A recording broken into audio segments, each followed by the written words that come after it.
ok à là dừng bật to tiết dừng bật to cho môi kia to tiết dừng cho đó đền nine ok đã đền nine chẳng teacher xong phần vô đền nine tại mặt đó chẳng được không đền nine ní cứ protein là bọt này mirin là bọt dưỡng cứ tẹt tông cho môi nâng future plans đó đại tên á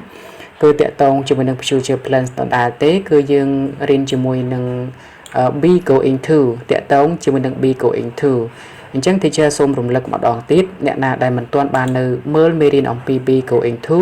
thì chơi xong oi tầng ọc kia từ mơ mirin be going to sân đây thì chơi bạn đạn đượcក្នុង playlist របស់យើងដែរណាអូខេឥឡូវនេះដើម្បីកុំឲ្យខាតពេលយើងទីchơiសូមបញ្យល់ជាបន្តទៀតតាក់ទងជាមួយនឹងការដែលយើង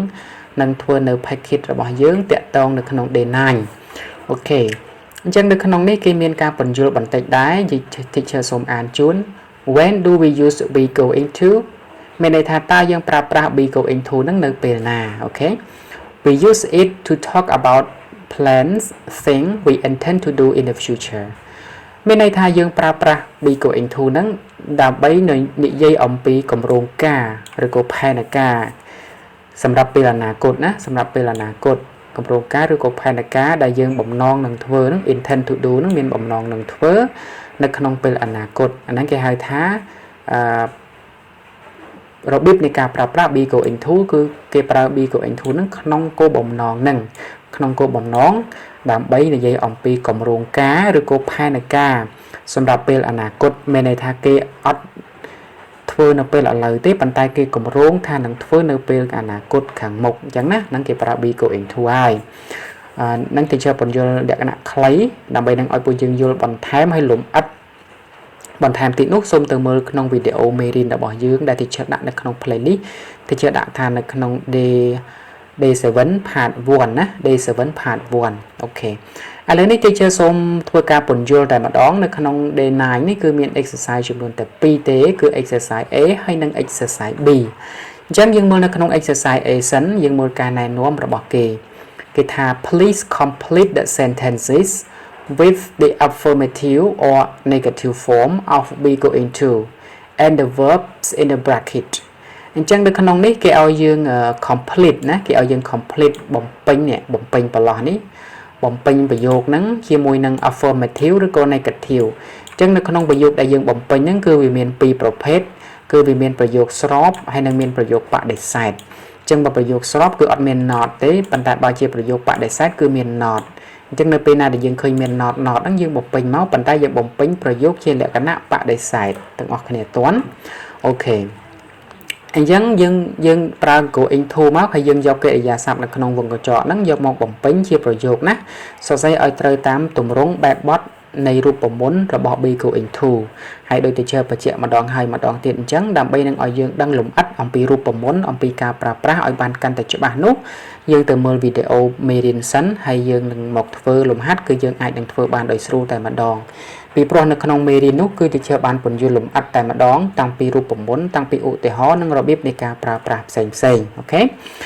បាទអញ្ចឹងយើងបំពេញមកបាទយើងបំពេញ go into ហើយយើងយកកិរិយាសព្ទនៅក្នុងហ្នឹងមកបំពេញទៅដាក់ go into មកដាក់កិរិយាសព្ទមកអញ្ចឹងបើប្រយោគណាជា positive ឬក៏ជា affirmative ហ្នឹងគឺមានន័យថា positive ណាគឺប្រយោគស្របហើយអញ្ចឹង affirmative ហ្នឹងគឺស្មើគ្នានឹង positive គឺមានន័យថាប្រយោគស្របចំណែក negative គឺប្រយោគបដិសេធអញ្ចឹងបើប្រយោគណាជាទម្រង់ស្របយើងទៅសេជា positive មកបើប្រយោគណាជា negative យើងបំពេញជាលក្ខណៈ negative មកទាំងអស់គ្នាតន់ជឿអត់បាទតន់ហើយណាអូខេអញ្ចឹងនេះតេតទៅនឹង exercise A ចំណែកឯតេតទៅនៅក្នុង exercise B ម្ដងឥឡូវនេះជាសូមអានការណែនាំរបស់គេណែនាំយើងថា please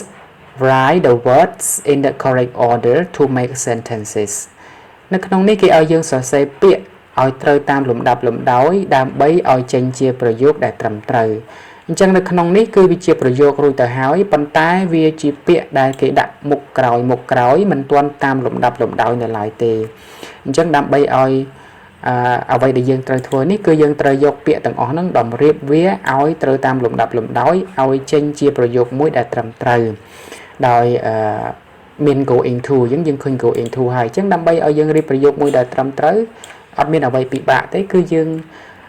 sốรูปมนต์យើងមកខ្ញុំរំលឹករូបមន្តយើងទៅរូបមន្តដែលយើងបានរៀនជាមួយគ្នាមានអីខ្លះដំបូងយើងដាក់អី positive យើងឃើញថាប្រយោគនេះមានពាក្យ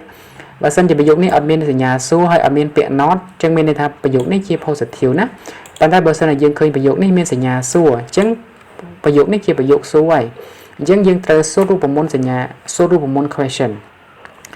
ប៉ុន្តែបើប្រយោគនេះអត់មានសញ្ញាសួរហើយអត់មានពាក្យ not អញ្ចឹងមានន័យថាវាជាប្រយោគនៅក្នុង positive ហើយអញ្ចឹងយើងរំលឹកទៅលើរូបមន្ត positive របស់យើងទៅតើទាំងអស់គ្នាតើណាអូខេតើអញ្ចឹងក្នុងប្រយោគនេះវាអីយើងឃើញមានពាក្យអានអញ្ចឹងពាក្យអានវាជាប្រយោគ negative អញ្ចឹងបើជា negative យើងត្រូវបំពេញវាជាលក្ខណៈ negative មកដូចគ្នាដែរទាំងអស់គ្នាតើបាទអញ្ចឹងគោលបំណងលំហាត់ដែលយើងត្រូវធ្វើនៅក្នុងទីនេះគឺយើងត្រូវតម្រៀបពាក្យទាំងអស់នេះឲ្យចេញជាប្រយោគពាក្យនេះគឺវានៅច្បោកច្បល់គ្នាមិនទាន់ជាប្រយោគដែលត្រឹមត្រូវនៅឡើយទេអ្វីដែលយើងត្រូវធ្វើគឺយើងត្រូវតម្រៀបពាក្យនេះឲ្យត្រូវតាមលំដាប់លំដោយឲ្យចេញជាប្រយោគមួយដែលត្រឹមត្រូវទាំងអស់គ្នាតើបាទអូខេអញ្ចឹងនៅក្នុង package day 9 នេះគឺមានតែពីរហ្នឹងទេគឺមាន exercise A ហើយនិង exercise B ដែលteacher ទើបតែធ្វើការពន្យល់ហ្នឹង